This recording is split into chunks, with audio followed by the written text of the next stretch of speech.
সবাইকে শুভেচ্ছা ও ভালোবাসা জানিয়ে আমি আফতাব হালদার। আজ শুরু করছি রাজ্যের খবর।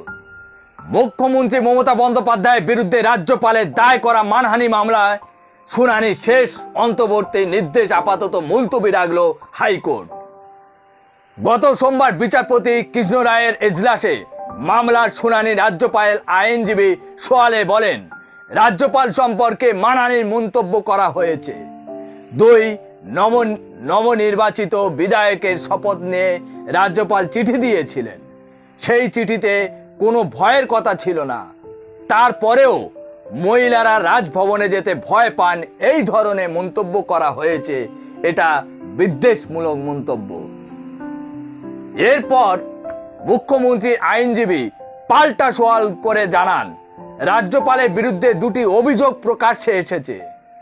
রাজভবনে এক মহিলা কর্মী এবং একজন নৃত্যশিল্পীর অভিযোগ করেছিলেন। সেই অভিযোগের প্রেক্ষিতে মুখ্যমন্ত্রী ওই মন্তব্য করেন। তার এই মন্তব্যটি মানহানি নয়, সাধারণের স্বার্থে এমন এই কথা বলেছেন তিনি আরো বলেছেন, সংবাদ মাধ্যমকে মুখ্যমন্ত্রী বলেছেন, কেন সবাইকে রাজভবনে যেতে হবে? মহিলা যেখানে যেতে নিরাপদ বোধ করেন না, মহিলারা তাকে সে কথা বলেছেন। এটা মানহানি হতে পারে না। জনসমক্ষে এই কথা মুখ্যমন্ত্রী বলেছেন, এটাই তার বাক স্বাধীনতা রয়েছে। তারপর বিচারপতি অবশ্যই এই দিন জানতে চান, রাজ্যপালের বিরুদ্ধে কোনো এফআইআর হয়েছে কি। এর উত্তরে রাজ্যপালের আইনজীবী বলেন, রাজ্যপাল যেহেতু সাংবিধানিক পদে রয়েছেন, তাই তার বিরুদ্ধে কোনো এফআইআর হয়নি। তবে তার ওএসডির বিরুদ্ধে এফআইআর করা হয়েছে, তা নিয়ে মামলাও হয়েছে।